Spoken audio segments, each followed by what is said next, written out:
Bonjour à tous et bienvenue dans Tour d'Europe, votre émission sur le football européen. Je suis Cyril Morin, journaliste à Eurosport. Et ce lundi, il y a beaucoup à débriefer après ce week-end très chargé. On démarrera par Kylian Mbappé et sa situation au Real Madrid. S'est-il mis le Real à dos? On posera la question à Anna Caro après une semaine encore très agitée. On retrouvera ensuite Elton Mokolo pour parler de l'épilogue de la saison de Ligue 1, le titre du PSG gâché et le débrief du multiplex. On explorera tous ces sujets.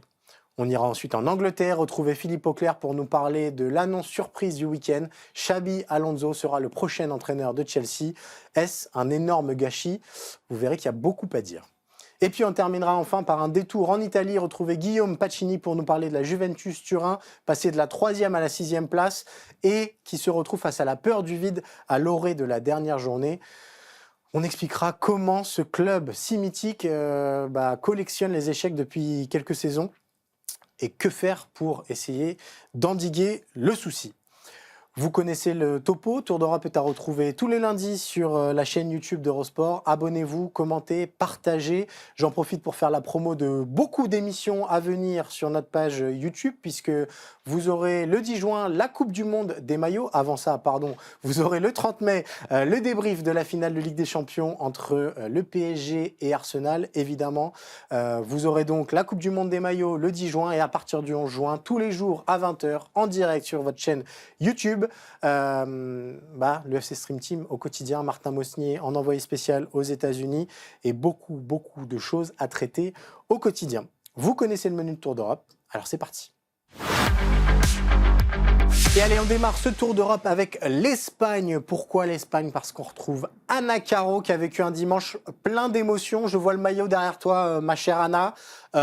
Fallait être très solide pour ne pas pleurer dimanche au Wanda Metropolitano. Ouais, il fallait vraiment être très solide. C'est un sacré hommage à Antoine Griezmann, une légende, voilà, ça a été dit, une légende de l'Atlético de Madrid, même s'il lui dit qu'il ne sait pas encore vraiment si c'est le cas. Mais c'était vraiment un moment, plein d'émotions et très long d'ailleurs, très long, Ouais. un très long hommage. C'est bien parce qu'on parle souvent du fait qu'on rend pas assez hommage aux légendes dans les clubs et c'est vrai que là, ça a vraiment été fait, merveilleusement bien et en plus avec, d'autres légendes pour le coup de l'Atlético qui sont venues pour rendre, hommage à Griezmann. C'était long, c'était très émouvant et c'était, sans doute la meilleure dernière que pouvait imaginer, Griezmann, même s'il aurait sans doute, aimé, se Bien sûr. présenter avec un trophée. Mais voilà, il a dit que tout ce qu'il avait reçu en tant qu'amour comptait bien plus que n'importe quel trophée qu'il aurait pu gagner à l'Atlético. Et on l'a bien ressenti en tout cas, hier, au Metropolitano. Ouais, il a dit qu'il avait eu mal à la tête à force de trop pleurer. Ça résume bien la tonalité de la soirée. Griezmann est parti. Il y a un autre Français qui est quand même au centre de l'actualité en Liga, ma chère Anna, et c'est évidemment la raison de notre venue ce lundi, c'est Kylian Mbappé. Pourquoi? Parce que Mbappé a fait du Mbappé jeudi dernier, juste après la liste dévoilée par Didier Deschamps. Le Real jouait contre Oviedo. Et Mbappé a démarré sur le banc. La raison, elle était plutôt logique sur le papier, et c'est ce qu'a expliqué d'ailleurs Arbeloa, c'est que Mbappé n'était pas en condition de jouer le Classico le dimanche d'avant, et que donc il avait dit un joueur qui ne peut pas jouer à 100% le dimanche, je ne vais pas le mettre titulaire le jeudi.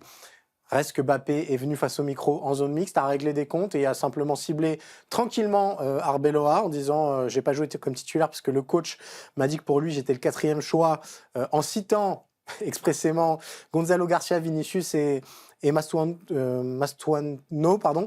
La petite phrase a évidemment fait le tour des médias. Et on a l'impression qu'il y a quelque chose qui s'est un petit peu cassé dans la relation entre le Real et Mbappé ces derniers jours. En fait, ce qui s'est surtout cassé, entre Mbappé et le Real Madrid, finalement, c'est Arbeloa et c'est surtout le départ de Xabi Alonso qui n'a toujours pas digéré finalement parce que, heu, lui croyait sincèrement dans le projet de Xabi Alonso et même il l'a répété à plusieurs reprises qu'il a pris des risques au niveau de sa C'est santé vrai. pour sauver, la tête de Xabi Alonso, pour marquer les buts qu'il fallait pour sauver le Real Madrid, sauver Xabi Alonso à l'époque. Et en fait, il en veut énormément à ses coéquipiers qui, eux, à l'inverse, ont tout fait pour que Xabi Alonso s'en aille et qui ont eu gain de cause. Donc déjà, c'était un premier échec, lui, d'un point de vue personnel, parce qu'il était juste à constater qu'en fait, c'est pas lui qui domine, Mmh. c'est pas lui qui décide, au Real Madrid. Il y a d'autres noms du vestiaire qui sont plus puissants que lui. Et ça, déjà, c'est un apprentissage pour Mbappé, parce que ça n'a pas forcément été le cas C'est vrai. dans ses clubs précédents. Et c'est aussi, euh, ouais, il y a de la rancœur envers ces coéquipiers-là. Il y a de la, et sans doute un sentiment aussi d'avoir pu faire mieux si Xabi Alonso était resté, parce que Arbeloa, il est clairement arrivé en tant que pompier, mais il n'a pas fait grand-chose à la tête de ce Real Madrid. Il n'a rien révolutionné. Il a plus ou moins en plus conforté les fortes têtes qui avaient permis son arrivée sur le banc du Real Madrid. Et donc, bah, la saison se termine par une saison blanche, et ça, c'est difficile aussi à encaisser quand on est Ouais. Kylian Mbappé et qu'on a gagné autant de titres quand on est passé au PSG avant. Donc, c'est ça que Mbappé reproche énormément. Et voilà, il y a tout un climat au sein du Real Madrid qui n'est pas que de la faute de Mbappé, qui fait que, bah, voilà, on a l'impression que tout est très malsain dans ce vestiaire. Mais c'est très malsain à un niveau au-dessus du vestiaire, c'est malsain au niveau de ce qui se passe dans la direction, et cetera. Enfin, la prise de parole de Mbappé intervient aussi juste après la conférence de presse C'est vrai. lunaire de Florentino Pérez, qui dit, lui, derrière Florentino Pérez, que Mbappé est le meilleur joueur du monde, qu'il le défend, etc. Alors même que dans la saison, on en a parlé, Florentino Pérez n'a pas hésité à un peu jeter Mbappé à la vindicte populaire, voilà, pour masquer certains problèmes du Real Madrid. Donc en fait, Mbappé se retrouve un peu au milieu d'un club, on va dire, en déroute. Ouais. Et c'est un peu facile, on va dire, de tomber sur Kylian Mbappé. Lui a ses torts. On va dire qu'il n'a pas fait en sorte qu'il puisse être totalement blanchi dans toutes les Ouais. affaires. Mais voilà, c'est un contexte global qui fait que bah, toute la haine se crispe un peu autour de Mbappé, parce que, en fait, Vinicius, par exemple, on le voit très peu parler dans les médias. Souvent, quand il s'exprime, c'est avec des petites piques, des petites choses plus ou moins dissimulées sur les réseaux sociaux, comme Jude Bellingham notamment. Et c'est vrai qu'il y a un peu ce côté de, bah, eux, ils assument moins, mais du coup, ils sont moins exposés peut-être à la vindicte populaire, alors que Mbappé, lui, clairement, quand il a quelque chose à dire, il va le dire. Ouais. Il Il a l'a dit d'ailleurs clairement pas en zone apprécié mixte, ça. hein. Il est Ouais, venu en zone mixte voilà, pour il a dire dit. moi au moins je parle face au micro et vous savez ce que je pense. Et il dit aussi dans cette zone mixte qu'il il doit lire les médias pour savoir ce que pensent ses coéquipiers de lui. Ça, c'est pareil, c'est un autre tacle à ses coéquipiers, mais en fait, on le voit énormément là, encore plus en cette fin de saison, avec bah, la bagarre qui a quand même eu lieu Ouais. entre Valverde et Tchouaméni, que bah, le vestiaire du Real est entièrement séparé. Mais c'est vrai que du coup, on a tendance à. Enfin, en tout cas, les supporters ont tendance à vraiment prendre Mbappé comme bah, l'un des chefs de file De ces ce deux camps, bazar, ouais. on va dire, Ouais. de fin de saison. Bah, voilà, à le prendre vraiment en porte-à-faux. Il a clairement ses torts, parce que à certains moments, ce qu'il a fait, en remettant en cause notamment Arbeloa, mais en remettant en cause d'autres personnes aussi au sein du club, notamment les médecins, ça a été perçu à Madrid comme un manque de respect à l'institution Real Madrid. Et quand Arbeloa dit en conférence de presse que les joueurs doivent jouer pour le collectif, et que d'autres observateurs disent que personne n'est au-dessus du club, c'est aussi adressé à Kylian Mbappé. Donc voilà, c'est un ensemble dans un contexte qui est très bouillant, qui fait qu'aujourd'hui Mbappé est ciblé, mais il est plutôt ciblé parce que lui prend la parole, et parce qu'il y a évidemment, il a des torts par le passé, mais Ouais. on va dire que c'est plus simple de s'en prendre à Mbappé, qui en plus est le choix de Florentino Pérez, qui a Ouais. tout fait pour le ramener au Real Madrid. Et aujourd'hui, Florentino Pérez est extrêmement critiqué pour bah, ses des récentes sorties dans la presse. Donc, bah, par lien, par causalité, Mbappé est aussi ciblé. Je vais te lire l'éditorial de Marca qui date de vendredi dernier, après le match face à Oviedo et les sifflets entendus au Bernabéu. La pelouse et le Bernabéu l'ont pris en grippe à cause de son comportement, de ses escapades, de ses messages malvenus. Le Français est entré avec légèreté, réclamant le ballon et jouant avec désinvolture. Resté jusque-là à l'abri des critiques lors des précédentes tempêtes, il s'est heurté à une vérité. Les supporters du Real Madrid ont toujours détesté les divas. On l'a dit et tu nous l'as très bien expliqué sur les ressorts de ce désamour qui est en train de naître peut-être entre la afición madrilène et Mbappé, ou en tout cas une partie. J'ai une question bête, mais est-ce que ça ne met pas un petit peu en péril son avenir à moyen terme, et en tout cas son futur qu'on promettait brillant au Real Madrid? Alors, c'est sûr que là, dans la mesure où le Real Madrid va finir sa saison avec une saison blanche, c'est quand même, oui, effectivement, ça va rapidement tomber sur Mbappé, et même s'il risque quand même très sincèrement de finir Pichichi de cette Liga, il reste une Mhm. journée. Il peut se faire rattraper juste par Muriqui qui doit marquer 2 buts, mais Mallorca est en très mauvaise situation, donc il va sans doute gagner ce prix individuel. Lui, à l'avenir, Mbappé, il sait plus ou moins que l'opinion publique du Real Madrid s'achète avec des buts. Donc si la saison prochaine, il recommence à marquer énormément et que le Real va mieux, parce qu'il y a aussi tout Bien sûr. un collectif à reconstruire globalement, tout un contexte à reconstruire parce qu'il y aura un changement de coach, etc. etc. Euh, Normalement, Mbappé n'a pas de souci à se faire de ce côté-là. Le problème, c'est qu'aujourd'hui, Mbappé, il est dans cette crise. Il est un des représentants de cette grave crise que traverse actuellement le Real Madrid, et que à la fin du mois, il y a des élections. Et comme je disais, c'est on va dire un chouchou de Florentino Pérez. Et il y a certains commentateurs de ces élections où il y aura peut-être un opposant à Florentino Pérez. Pour l'instant, pas d'opposant déclaré, Ouais. mais il y a des commentateurs de l'actualité du Real Madrid qui disaient même il y a quasiment juste à ce que l'opposant de Florentino Pérez garantisse de virer entre guillemets Mbappé la saison prochaine pour être élu. Il y a quasiment que ça à faire. Donc Ah c'est ouais. dire un peu Ouais. le niveau de haine qu'il y a autour du cas Mbappé. En fait, il cristallise beaucoup de choses qui ne vont pas au Real Madrid. Lui-même n'a sans doute pas eu clairement le comportement adéquat, parce que c'est vrai que ces virées nocturnes avec sa copine ont été hyper relayées, et Ouais. quand il était dans des endroits publics très fréquentés par la haute société madrilène jusqu'à 2-3 heures du matin alors qu'il y avait match ou entraînement le lendemain, c'est des choses qui font tâche, et qui font tâche dans la mesure en plus où lui reproche à ses coéquipiers un manque de professionnalisme, et dit entre guillemets que s'ils ont eu la tête de Xabi Alonso, c'est parce que ils voulaient pas travailler autant que ce que l'imposait Ouais. Xabi Alonso. Donc malgré tout, Mbappé a ses torts, mais c'est vrai que là, à voir comment ça se passe, ces élections, s'il y a effectivement un opposant à Florentino Pérez, etc.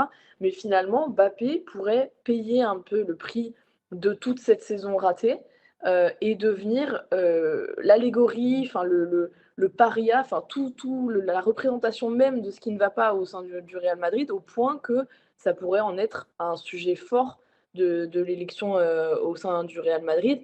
Euh, J'imagine que c'est pas du tout comme ça qu'il avait envisagé son C'est expérience clair. au Real Madrid, mais c'est aussi, et enfin c'est même en grande partie parce que le club traverse une grave crise. Ouais. Et est-ce que lui a sa part dans cette crise? Et d'ailleurs, il y a pas mal de messages qui ressortent de quand le Real Madrid a signé Mbappé. Laporta avait été interrogé à l'époque sur le fait de recruter Mbappé. Il a dit mais moi j'en veux pas parce que Mbappé il va fracasser leur vestiaire. Et c'est vrai que c'est un message qui ressort énormément aujourd'hui. Mbappé n'est pas le seul responsable de ce qui se Ouais. passe au Real Madrid, mais on va dire que c'est une figure facile, en tout cas À cibler, ouais. pour liguer les supporters. Dernière petite question, Anna, parce que on a parlé de l'entraîneur à venir, du vestiaire à ressouder. On parle de la possibilité de voir José Mourinho arriver, toujours en restant sur le cas Mbappé. On sait que Arbeloa et Mourinho sont amis pour la vie depuis leur travail respectif au Real quand Arbeloa était un joueur et que Mourinho était l'entraîneur. On imagine bien que Arbeloa, s'il y a des choses à dire sur le comportement de Mbappé, il les donnera à José Mourinho. Est-ce que aussi, quand on voit l'affiliation et quand on voit la façon dont ça avance pour José Mourinho comme coach au Real la saison prochaine, Mbappé s'est pas mis un petit peu en porte-à-faux vis-à-vis de son futur coach? Oui, puis en plus, on connaît qu'au-delà de cette amitié qui lie Arbeloa à Mourinho, la haine, on va dire, de Mourinho pour les fortes têtes. Et C'est Mbappé vrai. fait partie des fortes têtes du Real Madrid, incontestablement. Non, c'est sûr, mais en fait, l'avenir de Mbappé va énormément se jouer dans la présidence. Parce Ok. qu'aujourd'hui, il est entièrement soutenu par Florentino Pérez. Et même si Florentino Pérez n'a pas hésité parfois à l'utiliser, lui, Mbappé, pour masquer certaines lacunes du Real Madrid sur la saison, parce que c'était quand même parfois bien utile, il y a quand même un lien fort qui lie les deux. Mais déjà parce que Ok. si Florentino Pérez reconnaît son erreur, entre guillemets, d'avoir signé Mbappé, c'est comme signer son arrêt de mort pour Ouais, ouais. Florentino Pérez. Donc, tant que Florentino Pérez est à la tête du club, Mbappé aura un énorme soutien, un énorme poids en interne. Ouais. S'il vient à changer de président et qu'en plus Mourinho est nommé, parce qu'attention quand même, Mourinho pourrait être nommé avant même ces élections. Voilà, c'est un Ouais. timing qui est un peu, qui interroge. Mais si Mourinho est nommé et que Florentino Pérez derrière perd les élections, oui, Mbappé a très, très gros à perdre. Et effectivement, quand on voit ce que répond Arbeloa en conférence de presse, alors que ces conférences de presse sont globalement assez lisses, Ouais. hein. Il se fait Assez même, lisse, ouais, c'est clair. assez, tirer les oreilles par les médias, parce qu'il défend, outrageusement ses joueurs, en quasiment, peu importe les situations. Mais Arbeloa a des choses à reprocher à Mbappé. Il l'a plus ou moins fait à travers la presse, mais je pense qu'il l'a beaucoup plus fait en interne. Et Ouais. surtout, Arbeloa, en fait, il sait qu'il est que de passage. Ouais. Donc, lui-même n'a pas intérêt à régler ses comptes ouvertement avec Mbappé, qui reste quand même un joueur avec une figure emblématique, médiatique Mhm. énorme. Mais s'il doit effectivement donner quelques infos à Mourinho, il ne va pas s'en priver de le faire. Et Arbeloa ne va pas se priver de le faire, mais visiblement ses coéquipiers non plus, parce qu'il y a déjà des premières choses qui sortent de voir des joueurs du Real Madrid liker des choses sur Instagram qui disent que justement Mourinho serait inquiet du comportement de Mbappé. Voilà, c'est une Ok. info qui est sortie et c'est une info qui a été likée par plusieurs autres joueurs du Real Madrid sur les réseaux sociaux, dont voilà, des proches de Bellingham, Rudiger, etc. Donc en fait, Mbappé risque d'être à nouveau la tête de Turc dès le début de la saison prochaine. Ok. Et c'est là que vraiment ça va beaucoup se jouer pour lui parce que s'il ne marque pas assez rapidement, et là Mbappé il reste sur 5 matchs de Liga sans but, et il serait de bon ton pour lui sans doute de marquer sur la dernière journée en fin de semaine, pour que au moins il finisse la saison sur une bonne note, Ouais. parce Et qu'il qu'il soit un y petit peu aura, laissé sera tranquille cet largement été, quoi. attendu au tournant, du mondial. Ok. Bon, bah, merci beaucoup, Anna, pour ce point très précis sur le Real Madrid. Quand on est supporter barcelonais en ce moment, on prend des pop-corn et on regarde ce qui se passe à Madrid parce que c'est du divertissement de haut vol, mais c'est pas forcément du football de très très haut niveau. Merci beaucoup, ma chère Anna. On va quitter le Real Madrid et on va désormais parler de la Ligue 1, du Paris Saint-Germain, mais de la course à l'Europe aussi qui s'est décantée dimanche soir. Et nous voici donc en Ligue 1, Elton Mokolo pour débriefer ce multiplex, j'allais dire de folie, mais on en a connu des plus exceptionnels en termes de scénario. Dimanche soir finalement assez lisible, Elton, et c'est la fin de la Ligue 1. Bonjour Cyril, bonjour à tous. En effet, la Ligue 1 2025-2026 est désormais terminée. Il y a eu beaucoup de buts hier, mais c'est vrai qu'au niveau dramaturgie, mine de rien, on a quand même connu une soirée assez bizarre. On a quand même eu les 4 des 5 premiers au coup d'envoi tout du Ouais. moins, qui ont perdu. C'est vrai. Qui ont perdu, et ça, c'est pas forcément la chose auquel on aurait pu s'attendre. Mais toujours est-il que voilà, il est l'heure désormais de dresser un bilan sur la 34e et dernière journée, Ouais. et le championnat en lui-même. Alors, bon, le classement, il n'y avait pas beaucoup de surprises. Le Paris Saint-Germain a donc remporté un nouveau titre. le 5e d'affilée, si je ne dis pas de bêtises. C'est quelque chose que Paris n'avait jamais réussi dans son histoire. Malgré ça, on a vu des célébrations à Jean-Bouin, devant un parquage vide pendant l'entraînement des gardiens. Pas du tout à la hauteur du produit Ligue 1. Écoute Cyril, moi j'ai le souvenir qu'avec mon collège en UNSS, les festivités avaient été de plus grande qualité. Non, plus sérieusement, c'est un couac, c'est monumental de la Ligue par rapport au PSG. C'est même un manque de respect pour le club, un manque de respect pour ses supporters et un manque de respect tout court pour le championnat. Et cette idée de valorisation, parce que tout au long de la saison 2025-2026, il a été question de quoi? Il a été question d'avoir un élan de solidarité et d'avoir cette volonté de promouvoir la Ligue 1. Le fait que le PSG, qui est seulement la deuxième équipe à réussir 5 titres d'affilée de champion de France, après bien évidemment le Grand Olympique Lyonnais, le fait que le PSG remporte 14 titres, le fait que le PSG est un représentant français pour la finale à venir de Ligue des Champions le 30 mai prochain et qu'on en est réduit à des célébrations qui ont duré 5 minutes, Ouais. je dis bien ont duré 5 minutes entre des échauffements de gardiens avec très peu de temps pour célébrer. C'est un raté qui est monumental mais qui s'inscrit dans une année, dans une saison où il y a eu énormément de loupés du côté de la Ligue. On pourrait évoquer le classique, la gestion du classique. On pourrait évoquer bien évidemment la gestion du report ou pas entre le Lens et PSG. Et enfin, cerise sur le gâteau, c'est un gâteau qui est très amer. La célébration du titre, parce que quand on voit les images à Milan pour l'Inter en Serie A, quand on voit les images à Barcelone pour le Barça au Camp Nou, quand on voit les images du Bayern, quand même le Bayern du côté de l'Allianz Arena, pourquoi en France, on n'arrive pas justement à avoir une célébration digne de ce nom? Alors, évidemment, on pourrait mettre en avant le contexte. On ne s'attendait pas à ce que le PSG gagne aussi tardivement. Mais enfin, il aurait été aussi possible de faire une célébration a posteriori au Parc des Princes, comme ça a déjà été fait. Et là, pour le coup, encore une fois, j'insiste là-dessus, on est sur un CSC de la Ligue et même de la préfecture par rapport au PSG. Le PSG qui est lésé parce qu'ils n'ont pas pu célébrer comme ils le voulaient. Revenons aux sportifs, peut-être après ce petit coup de gueule institutionnel. Luis Enrique est très mécontent de la prestation de ces hommes battus par le PFC. Alors, on n'ira pas parler de derby parisien qui est naissant, parce que ça a beaucoup énervé Luis Enrique qu'on dit ça, mais il a vertement critiqué ses joueurs en disant que sans intensité, on ne pouvait rien faire. Est-ce que c'est inquiétant avant Arsenal qui arrive d'ici 13 jours? C'est du Luis Enrique dans le texte très clairement. Il faut se souvenir qu'il y a déjà 2 ans, à l'occasion de la dernière journée entre le PSG et Toulouse, il n'avait pas été très content, à tel point que dans son documentaire, il avait expliqué qu'il avait absolument pas envie de célébrer le titre. Ouais. Et là, on sait très bien que c'est un levier, c'est un moyen justement de garder tout ce beau monde sous pression, parce qu'il y a une variable qui est très importante. Il n'y aura pas de match pour le PSG cette semaine. Et donc, il se dit même que le PSG pourrait organiser un match amical entre les joueurs eux-mêmes pour justement garder cette forme, garder cette compétitivité. Hier, il était question justement d'honorer d'une certaine manière le titre de champion de France. Ça a été raté. Quand bien même le PSG a mené 1-0, mais c'est vrai qu'on a noté beaucoup de relâchement, beaucoup de prudence du côté des titulaires, mais aussi des remplaçants qui n'ont pas forcément apporté. Et au final, le Paris FC, pour la 2e fois de la saison, a battu son voisin. Ouais.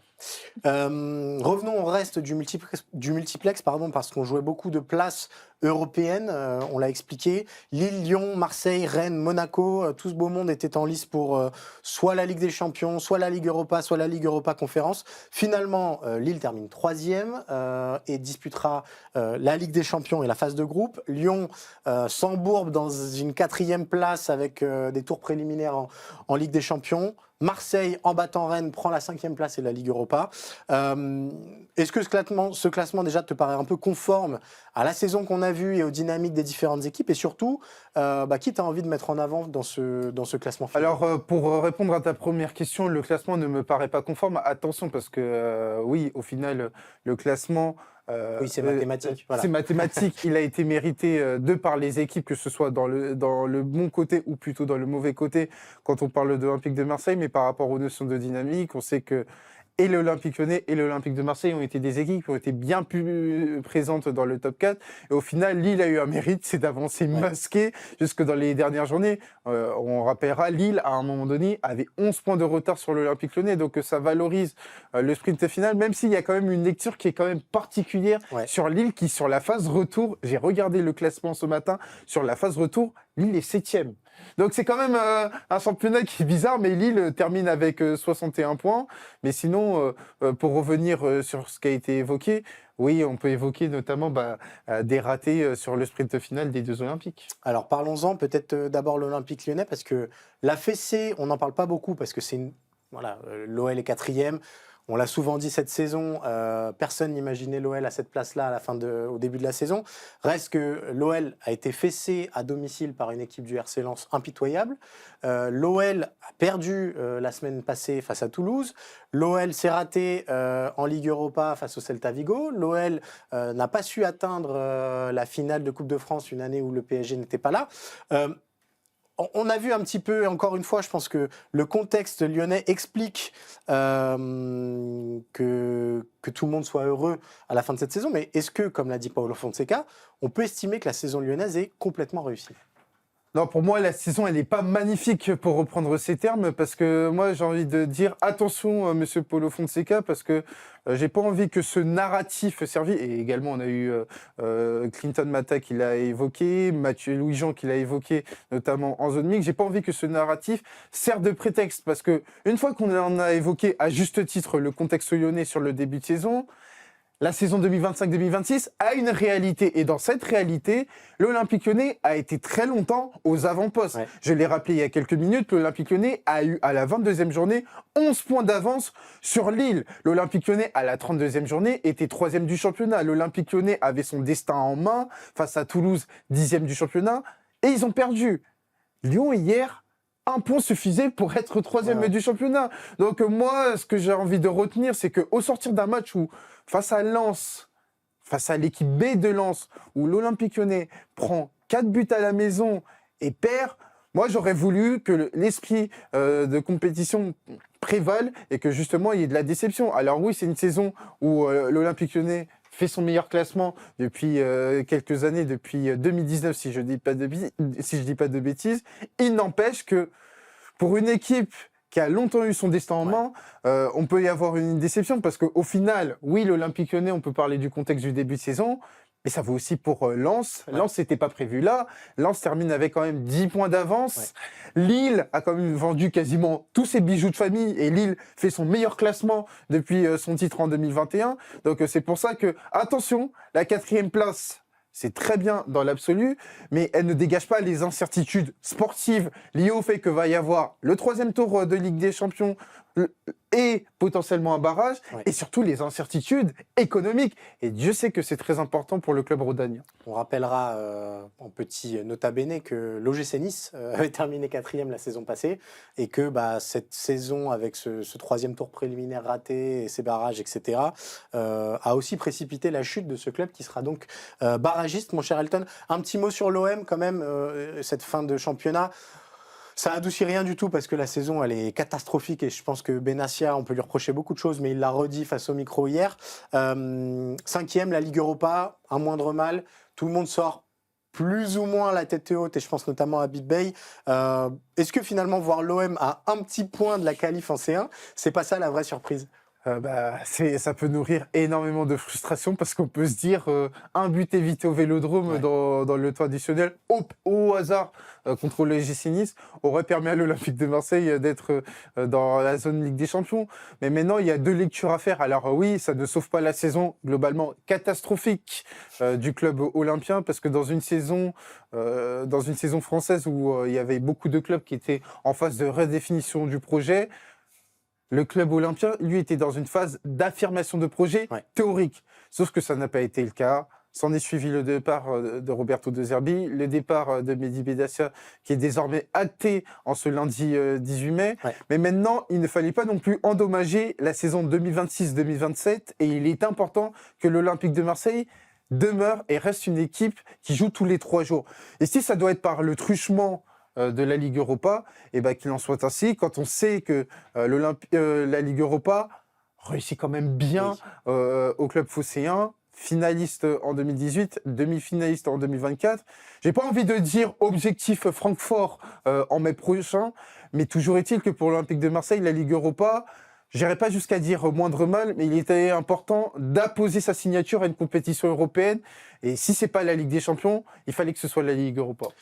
Et on va terminer pour être tout à fait complet, Elton, par un petit mot sur les barrages, si tu veux bien, puisque la soirée a été cauchemardesque du côté de Nice, incapable de battre Metz, et donc les Aiglons passeront par les barrages face à Saint-Étienne, deux clubs historiques qui vont s'affronter. Comment tu vois cet affrontement-là? Est-ce que Nice peut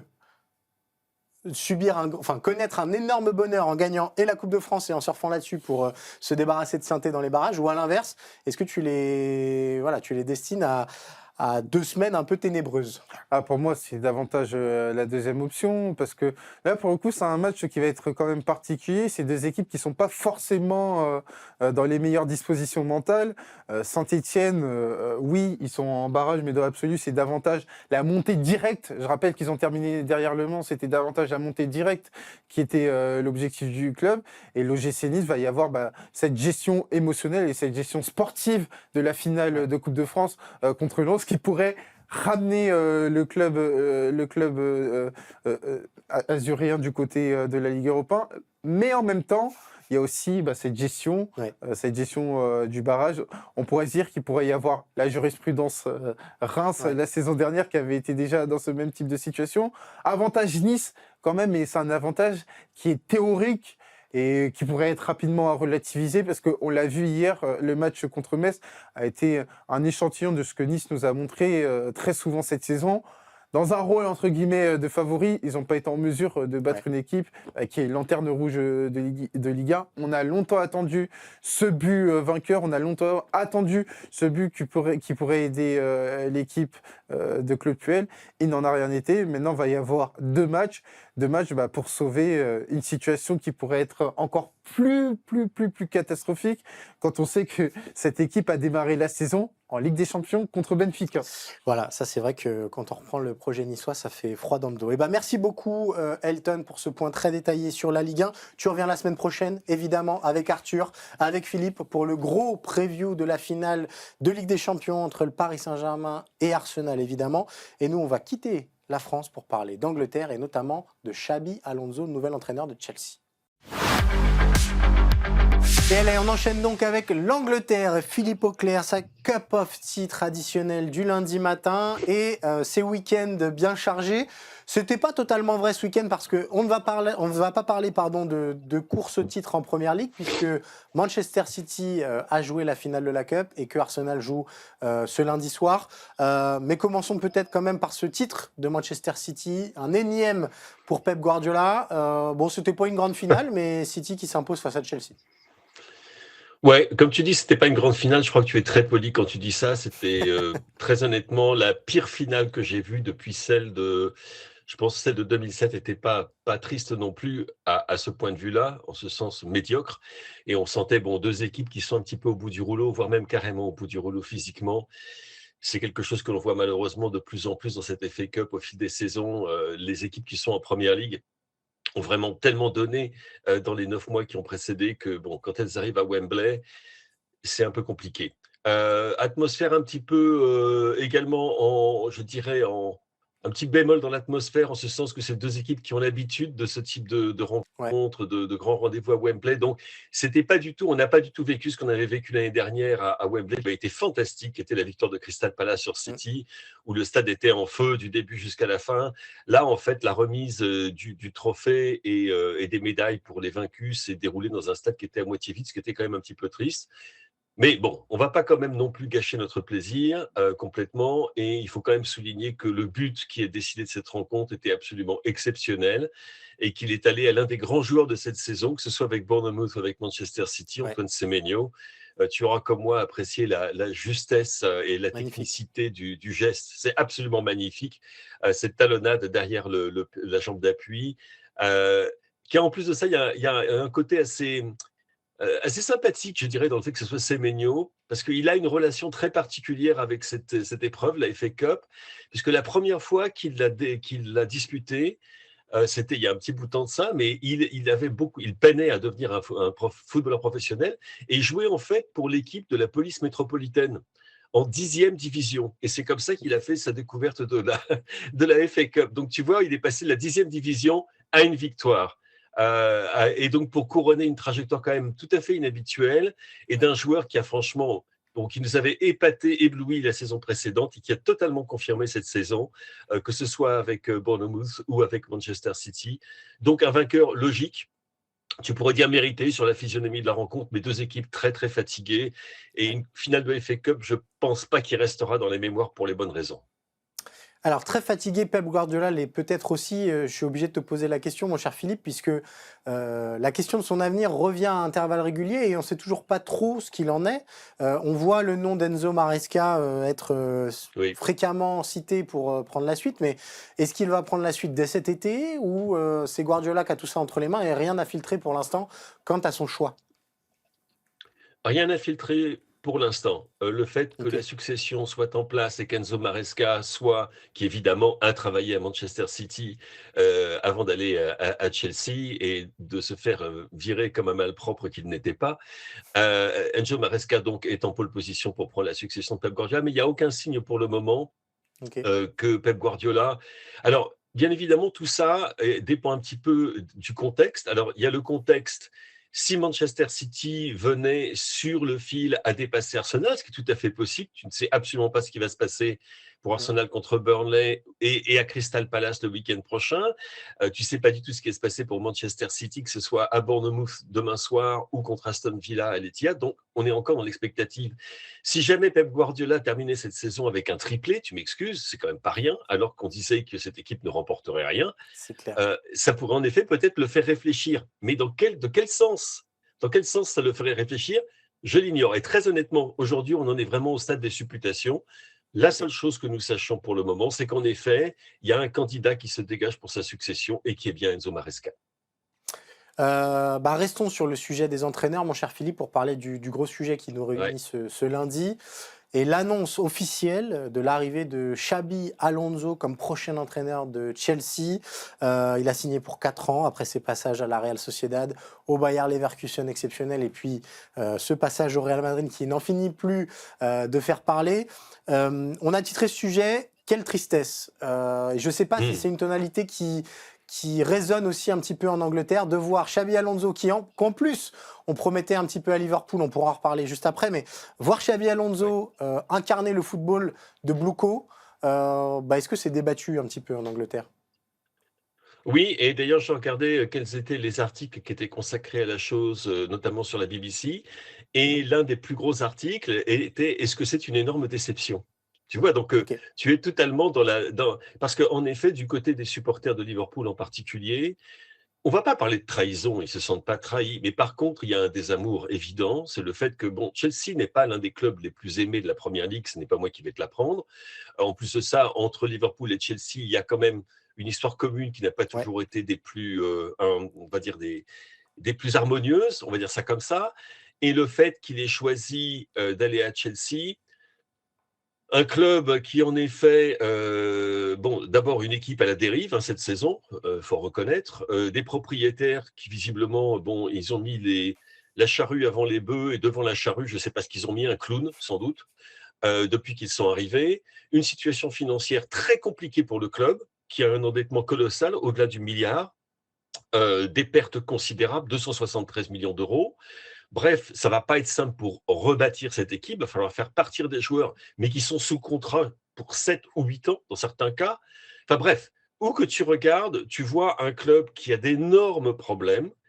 Et donc, Xabi Alonso, il arrive un petit peu là pour être le monsieur miracle et qui va tout régler. Parce qu'il y a une chose très importante dans le communiqué de Chelsea, je ne sais pas si tu l'as remarqué, mais quand Liam Rosenior avait été nommé, et je crois également Enzo Maresca, c'était avec le titre de head coach. Ok. Là, Xabi Alonso arrive avec le titre de manager. Ah, Ok. ça change tout. Ça signifie en effet que peut-être que du côté de Bluco, on s'est rendu compte que, à force de faire porter la responsabilité du recrutement ou dans un sens comme dans l'autre, des joueurs dont il fallait se débarrasser, des joueurs à faire venir, au lieu de se baser sur une équipe d'une direction sportive qui n'a pas franchement prouvé son génie, on va dire comme ça, depuis 3 ans, pourquoi ne ferait-on pas confiance, je vais y arriver, à un head coach qui puisse aussi être un manager à l'anglaise et qui va donc avoir plus que son mot à dire, en particulier en termes d'effectifs. Et donc, c'est un changement de cap malgré tout. Mais ça, Le ça fait est explique qu'il... peut-être, excuse-moi, oui, je te coupe Philippe, mais est-ce que, parce que de notre point de vue, on se dit, mais Xabi Alonso, il aurait pu avoir mieux que Chelsea. Mais peut-être que ses bien conditions sûr. de travail sont un argument pour cette décision-là, finalement. Oui, encore que, vu la stature de Xabi Alonso, vu ce qu'il a en particulier fait au Bayer Leverkusen, bon, qui Ouais. a franchement fait toute l'Europe a admiré son boulot, et avec raison, alors que le passage farce, on va dire que ça comme ça, au Real Madrid, d'une certaine manière, je dirais que ça a peut-être encore augmenté sa réputation. À Ok. savoir qu'on l'a empêché de faire le travail dont on savait, le travail pour lequel on l'avait engagé et le travail dont on sait qu'il est capable de Ouais. l'accomplir. Donc, sa réputation n'a absolument pas souffert de ce qui s'est passé au Real Madrid. La question, bien évidemment, c'est comment se fait-il qu'il aille à Chelsea plutôt qu'à Liverpool? Et c'est ça l'un des gros débats de la journée en Angleterre. Et c'est pour ça que je te dis qu'il y a, de la part des supporters de Liverpool, ils en ont un peu gros sur la patate. Et pour deux raisons. Une raison, c'est le fait que Arne Slot va sans doute rester. Et la seconde raison, c'est parce qu'ils pensaient que Xabi Alonso était mais le fit idéal. Ouais. C'était le pied de Liverpool avait besoin de la chaussure Xabi Alonso, et réciproquement, les deux étaient faits pour aller ensemble. Il a tout, il a la réputation, il connaît le club, il connaît le club comme sa poche, il a toutes les qualités requises, le charisme en plus de cela, une certaine stature dans le football international qui font que, oui, il ressemble à un entraîneur de Liverpool. Et maintenant, tu te dis, même si ça se passait mal à Chelsea, parce que tout est possible, et qu'il se retrouvait de nouveau disponible, Ouais. je pense que ça serait beaucoup plus difficile aux supporters de Liverpool d'accepter que Xabi Alonso vienne les entraîner. Il a, il s'en est, je ne sais pas s'il le pense comme ça lui-même ou s'il s'en rend véritablement compte, mais il y a quelque chose qui s'est cassé dans la relation que ce club entretient avec un des joueurs historiques de l'ère Benitez. Et ça, oui, c'est en effet, c'est une tristesse de le voir tourner le dos au club auquel on l'identifiait, et c'est également une tristesse de le voir rejoindre un club qui, très honnêtement, ne mérite peut-être pas un manager de cette trempe. Mais bon, Euh, peut-être que les gens de Bluco ont décidé de changer leur fusil d'épaule et qu'ils se sont rendus compte un peu tard que de la modestie face au grand choix de dirigeants de football était quelque chose qui pouvait payer. Je ne le je, garantirai pas. Ouais, je rigolais à ta phrase parce que bon, j'ai un petit doute sur cette affirmation-là. Dernière petite question sur Xabi Alonso, parce que ce que tu nous dis sur Liverpool est très intéressant. Est-ce qu'à l'inverse, on peut en vouloir aux dirigeants de Liverpool de ne pas avoir travaillé sur le dossier Xabi Alonso avant? C'est-à-dire que ils nous ont dit il y a quelques semaines que Arne Slot allait rester, mais on pensait tous que c'était le genre de déclaration qui était plutôt à même de dire merci, tu peux te mettre sur le côté, Arne, merci pour tout ce que tu as fait, mais cet été on va changer de virage. Est-ce que Xabi Alonso a pris cette décision pour les raisons que tu as évoquées? Il y a aussi peut-être la possibilité de se dire bon, personne de chez Liverpool n'est venu toquer à ma porte. Peut-être qu'ils n'ont pas besoin de moi maintenant. Est-ce qu'on peut en vouloir un petit peu à l'organigramme de Liverpool de ne pas avoir prévu et de ne pas avoir travaillé en amont sur la possible arrivée de Xabi Alonso cet été? Je crois que c'est une question que beaucoup se posent à Liverpool et se disent on a loupé une occasion en or parce que maintenant, Ouais, qui ouais. alors bien évidemment, ils veulent faire conscience à Slot, qui d'une certaine manière est admirable, parce que bon, on va donner cette Mm, chance à cet entraîneur, qui, n'oublions pas quand même, avec une équipe c'est qui vrai. n'était pas la sienne, a quand même remporté de brillante manière le titre de champion d'Angleterre, on va quand même pas oublier ça. Non, non. Une équipe qui a besoin d'un bon coup de balai, je pense, dans le vestiaire, parce que c'est également une perception, je pense à Liverpool, dans le club même, qu'il y a des joueurs qui n'ont peut-être pas été aussi coopératifs qu'ils auraient pu l'être, et qui sont bien en deçà de ce qu'on devait attendre d'eux en termes de performance et également de loyauté à l'intérieur du vestiaire. On en reparlera, je pense, pendant l'été. Donc, Ok. ils ont pris cette décision, mais en prenant cette décision, ils savaient pertinemment qu'ils se privaient de la possibilité de recruter un entraîneur, mais qui semble fait, mais sur mesure pour Liverpool. Donc, oui, c'est un énorme pari. Si ce pari ne fonctionne pas, je pense qu'en effet, tu pourras tourner vers les dirigeants, vers J.W. Henry et ceux qui le conseillent, et dire qu'en effet, ils ont loupé le coche et ils ont loupé une très très belle occasion de pouvoir faire quelque chose de positif pour le club. Ça, as they say, time will tell, le temps le dira. Très bien. On pourrait terminer là-dessus. On rappelle juste que ce lundi soir, Arsenal joue, évidemment, dans sa quête Bien de sûr. Première Ligue. Et que, on en reparlera la semaine prochaine, il y a la finale de Ligue des Champions aussi qui approche. C'est quoi un petit peu juste la tonalité autour des Gunners ces dernières heures, ces derniers jours 2 points d'avance. Si ça gagne ce soir, c'est pas que c'est fait, mais disons que c'est un grand pas de fait.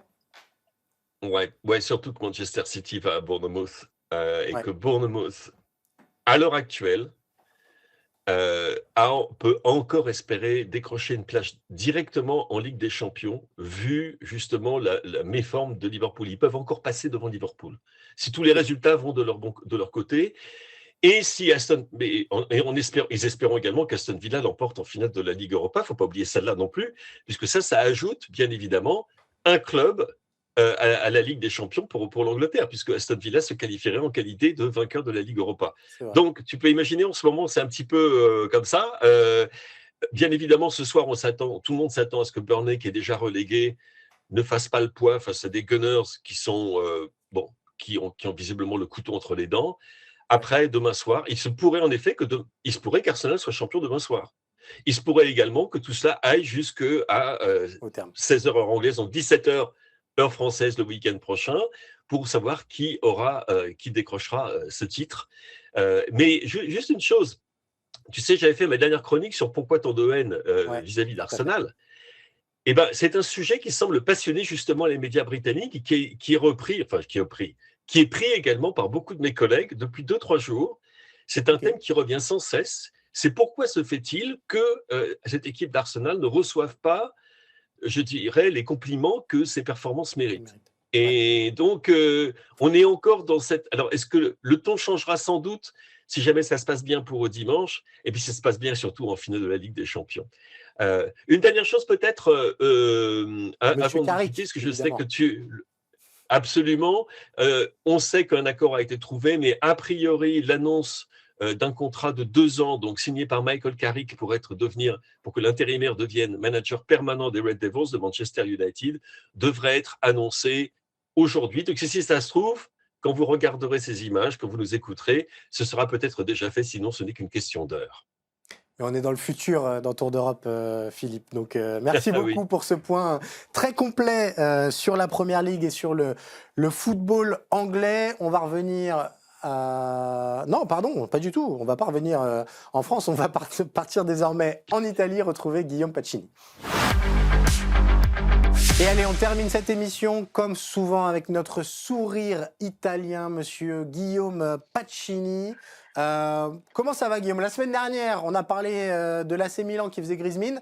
J'ai l'impression qu'il y a un autre club historique qui commence à faire la gueule un petit peu de l'autre côté des Alpes. Alors, écoute déjà, Cyril, commençons par les belles choses. Yannick Sinner a gagné, vous avez pu le suivre sur Eurosport, a gagné les internationaux de Rome. Donc, on est très contents ici. Ça fait 50 ans qu'un Italien a gagné à Rome depuis Panate. Donc, voilà, ça, c'est la belle nouvelle. C'est la belle nouvelle pour le sport italien, parce qu'on rappelle que l'Italie ne fera pas la Coupe du Monde, malheureusement. C'est ce que j'allais dire. J'ai l'impression que tu as envie de parler de tennis plus que de football, là. C'est ma dernière dans Tour d'Europe. L'année prochaine, je ferai tour de ce que tu veux, mais plus de football. Mais oui, il faudra parler de la Juve, Cyril, parce que la Juve, catastrophe industrielle hier pour l'avant-dernière journée de Serie A. Donc, c'est un dimanche très, très compliqué pour la vieille dame. Eh bien, écoute, parlons-en, puisque on parlait de l'AC Milan la semaine passée. Là, la Juve est dans une situation encore plus délicate. Ils sont passés de la 3e place, les hommes de Spalletti, à la 6e place en une journée. 2 points de retard pour l'AC1, mais 2 points de retard sur l'AC Milan et l'AS Rome. Et surtout, à égalité de points avec Côme, grosso modo. La Juve n'a plus son destin entre les mains. Il y a 3 équipes devant qui vont devoir se prendre les pieds dans le tapis avant que la Juve espère récupérer cette 3e place qualificative. Ouais, ils ont perdu de place, ils ont perdu une possible qualification en C1. Ils n'ont plus leur destin entre les mains. Il faudrait vraiment un gros concours de circonstances pour que la Juve se qualifie lors de l'ultime journée. C'est possible, hein. Mais c'est vrai que même hier, on l'a vu au Juventus Stadium, honnêtement, il y avait beaucoup de sifflets, beaucoup de déceptions, beaucoup de dépit après un match catastrophique face à la Fiorentina qui est déjà sauvée. Hein. On s'en Ouais. souvient, on en avait parlé aussi en Tour d'Europe où il y a eu un moment compliqué pour la Viola. Donc la Fiorentina, il y a une vraie rivalité entre les deux équipes. Mais ouais, voilà, ils sont arrivés quand même globalement en claquette à Turin et ils ont vraiment globalement dominé le match. Et c'est vrai que les deux dernières réceptions de la Juve, c'était contre les Las Vérone, déjà relégués un partout, et hier contre la Fiorentina 0-2. Et en deux matchs, la Juve a quasiment tout perdu. Et honnêtement, si la Juve va penser un Cyril, ce serait un vrai bain de sang pour une équipe qui a investi beaucoup d'argent. On va en parler dans le mercato. Mais en tout cas, sur le terrain hier, on avait encore une fois une équipe qui manque de personnalité. Locatelli l'a dit, il a dit on avait trop de pression. Et en fait, les joueurs se sont liquéfiés face à un match qui était décisif pour la qualification océane. Donc, on est vraiment à l'aube d'une catastrophe industrielle pour la Juve parce que sans Ligue des Champions, honnêtement, ce serait un été, encore une fois, très rude pour la Ouais. Juve, pour la famille Agnelli, encore une fois, parce qu'il va falloir remettre de l'argent s'il n'y a pas de C1. Donc, voilà, encore un match pour sauver les meubles à la Juve. Mais encore une fois, voilà, ça dépend plus d'eux. Alors, ça peut tourner au bain de sang, et notamment pour le duo dirigeant de la Juve, Damien Comolli, qu'on connaît bien en Ligue Oui. 1, et François Modesto aussi, qui est directeur sportif, parce que ce qui cristallise les tensions et les critiques, c'est aussi ce mercato d'été estampillé Ligue 1, et qui est un flop total jusqu'à présent.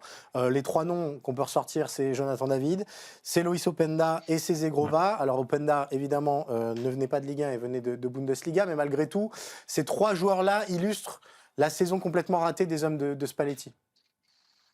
Écoute, David, c'est 6 buts. Openda, c'est 1 but pour 46 millions d'euros d'options d'achat qui étaient levées. Et Zegrova, c'est 0 but et 0 passe décisive. Donc, oui, c'est 3 joueurs, on va dire, estampillés Ligue 1. Mais c'est un mercato qui a tourné au flop. Mais on pourrait englober ça, Cyril, depuis 2020, depuis 2021, si on prend un peu de hauteur sur le mercato. Donc, on va parler de Comolli, hein, mais si on prend un peu de hauteur, c'est quasiment 1 milliard d'euros dépensés depuis 2021, la dernière saison du Scudetto. Exactement, c'est 875 millions d'euros. J'ai noté quelques flops comme ça à la volée, on en Non, parlera mais cette semaine sur déjà, Eurosport. Vlahovic et Arthur, rien que ça, t'es à plus de 150 millions d'euros. Arthur, C'est deux joueurs. Arthur, c'est 80 millions d'euros. Avec l'échange, tu te rappelles, l'échange avec le Barça avec Pjanic, Oui, c'est bien 80 sûr, je millions me souviens d'euros. de ce petit Vlahovic, tour de passe-passe 90. financier. Exactement, Koopmeiners 53, Douglas Luiz 49, Nico Gonzalez 37, Locatelli 35. Voilà, on a une flopée, encore une fois, on en parlera sur Eurosport cette semaine dans un article. Et voilà, c'est vrai que le mercato fait par Damien Comolli qui a les plein pouvoir aujourd'hui à la Juve parce que John Elkann l'a fait venir. John Elkann, c'est le grand patron de la Juve, il l'a fait venir. Aujourd'hui, l'administrateur délégué. Donc c'est lui vraiment qui est dans le viseur. Alors il y a Spalletti qui arrive en cours de saison, qui a remplacé Igor Tudor, qui sur le terrain a fait du bon travail. On voit un peu plus de jeu, on voit un peu plus d'idées, mais si on regarde au niveau comptable, en fait, c'est 1,89 points par match. C'est la même moyenne de points que Thiago Motta l'année dernière. Et Thiago Motta, on se souvient, avait été viré pour ce qui avait été considéré un flop. Donc finalement, Spalletti, niveau comptable, c'est pas tant la folie que ça. Et Spalletti, elle a été prolongée par les dirigeants jusqu'en 2028 récemment. Donc, que faire avec Spalletti s'il n'y a pas de Ligue des Champions? Spalletti a dit hier, moi, j'allais voir les dirigeants à la fin de la saison pour faire un bilan, mais il vient de prolonger. Et c'est vrai qu'aujourd'hui, dans toute la presse, ce lundi, on parle d'un homme, c'est Damien Comolli, parce que Damien Comolli, il a fait venir François Modesto. Damien Comolli, c'est lui qui a fait le mercato l'été dernier. Damien Comolli, c'est lui qui gère aussi le dossier Vlahovic. On a parlé sur Eurosport.fr, mais Vlahovic, il est en fin de contrat, et pour l'instant, il n'a toujours pas prolongé. Et Damien Comolli, c'est lui qui a fait venir Jonathan David, Loïs Openda, Zegrova du LOSC. Donc voilà, si pas de Ligue des Champions, attention au futur de Comolli parce que vraiment, ce qui ressort de la presse ce lundi italienne, c'est que son poste serait à risque et il y aurait un vrai bilan de fait parce que ça voudrait dire que la famille Agnelli devrait encore faire une augmentation de capital pour combler le manque à gagner qu'on estime de 80 à 100 millions d'euros, rien que pour la qualif en Ligue des Champions. Donc voilà, voir la Juve glisser de la 3e à la 6e place dimanche, ça fait bizarre. Et John Elkann, il va prendre les choses en main. Et c'est vrai que Damien Comolli, aujourd'hui, est l'homme sur lequel les doigts sont pointés en Italie parce que c'est lui qui, encore une fois, a fait un mercato dont la lignée des derniers, où lui n'était pas là, c'est vrai. Mais sur les 3 dernières saisons, c'est 300 000 € de dépensés et l'été dernier et même l'hiver dernier, il y a rien qui s'est arrangé pour la Juve et on voit bien aujourd'hui que le symbole, Cyril, c'est que, Juve Fiorentina, Jonathan David n'est pas rentré, Loïs Openda n'est pas rentré, Zegrova est rentré pour rien apporter. Donc c'est vraiment le symbole d'un mercato, encore une fois, qui n'a strictement rien donné à cette Juve-là. Dernière petite question, Guillaume. Est-ce qu'on a peur, tu nous l'as dit, aucun titre national depuis la saison 2020-2021, si je ne dis pas de bêtises. Est-ce qu'on n'a pas peur que la Juve, en Italie, devienne le nouveau Manchester United? C'est-à-dire qu'ils ont connu une décennie exceptionnelle en termes de titres. Il y a eu Conte, il y a eu Allegri. Et puis depuis, il y a eu plein d'entraîneurs, plein de projets qui se sont succédés sans qu'on arrive à trouver le bon bout et les bons acteurs, j'ai envie de dire. Est-ce qu'il y a cette crainte de voir peut-être le plus grand club en Italie devenir un peu la risée de toute l'Italie du football?